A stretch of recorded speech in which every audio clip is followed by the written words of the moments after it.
Hey guys, what's cracking? Welcome back to the channel. Today I'll be diving into the POCO M7 Pro 5G. This is actually the very first POCO device I'll be reviewing, as the last one dates back 2 years ago. And I wanted to see what POCO now brings to the table, as I'm always looking for budget-centric smartphones for productivity. Now, this is not going to be like an in-depth review. I'll just be sharing my impressions as well as to cite some key points or details about this device for those who are looking to get a new smartphone this holiday season. And to kick things off, let's start off with the display. The POCO M7 Pro 5G comes with a 6.67-inch AMOLED screen. This is a big screen, pretty standard in the Android world, but still is great for watching videos, browsing the net, doom scrolling on social media, the works. Everything you do on a phone just feels bigger and immersive. The resolution on this is 2400 by 1080, which means sharp visuals and good clarity. With the inclusion of that 120Hz high refresh rate, scrolling feels smooth and responsive on the daily. The brightness levels peaks at 2100 nits, which means outdoor visibility is great, and it goes up against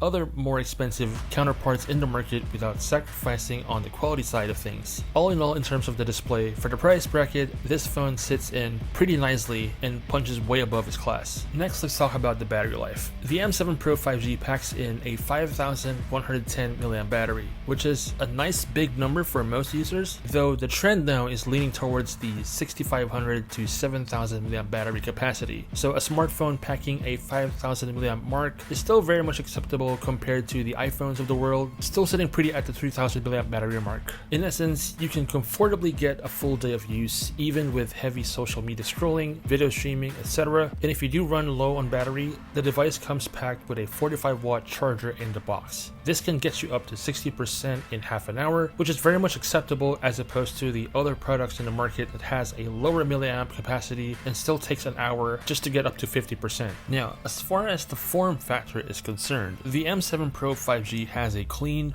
modern form factor. It is thin and light at around 190 grams. That makes it easy to hold and comfortable for everyday use. The side-mounted power button and volume rocker has good tactile feedback, and despite the thin profile, it doesn't feel cheap, especially the classic black color variant. So despite having that 6.67-inch display, thanks to the decent screen-to-body ratio and slim bezels, it doesn't feel like you're holding a tablet. Perfect for those who like big phones but doesn't enjoy the heavy footprint and still gives off that compact feel when being used one-handed. Under the hood, we get the Dimensity 7025 processor paired with 8GB of RAM, along with the IMG BXM 8256 graphics processing unit, which is usually found with entry to mid-range Dimensity chips that handles the graphics component. Now this is where the confusion comes in, as this GPU isn't designed for gaming, but because most influencers would tend to hype POCO as a gaming smartphone brand, this configuration might give the wrong impression. So in a nutshell, the device performs just as good for smartphone stuff, but this will fall short in terms of gaming. While I did manage to play Call of Duty Mobile without the hiccups lingering, it did struggle with more demanding titles like Delta Force, Blue Protocol, and Where Winds Meet, so manage your expectations. Now, some noteworthy components before we wrap this up. Number one is that if you check nearby malls and ask around, most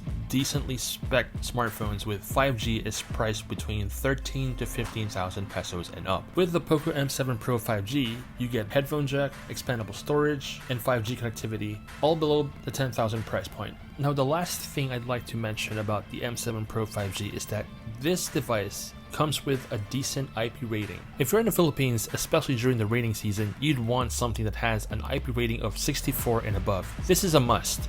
With no exceptions, even if it isn't the highest IP rating, this device will still have some form of waterproofing that can save you the hassle in the long run. So in totality, the POCO M7 Pro 5G makes a lot of sense for consumers looking for an all-rounder smartphone this time of the year, especially if you can grab this at a promotional discounted rate like mine. I feel this would be a very compelling upgrade for most consumers considering what it brings to the table. But if gaming is your primary goal in getting a new smartphone, you're going to need to have to spend the extra scratch. Now, I'll drop the links in the description on where you can get this for the best price, but do let me know if you have any questions or inquiries.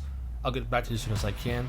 Give this video a thumbs up if you liked it, and don't forget to subscribe to the channel for more content like this. Thanks again for watching, happy holidays, and I'll catch you in the next.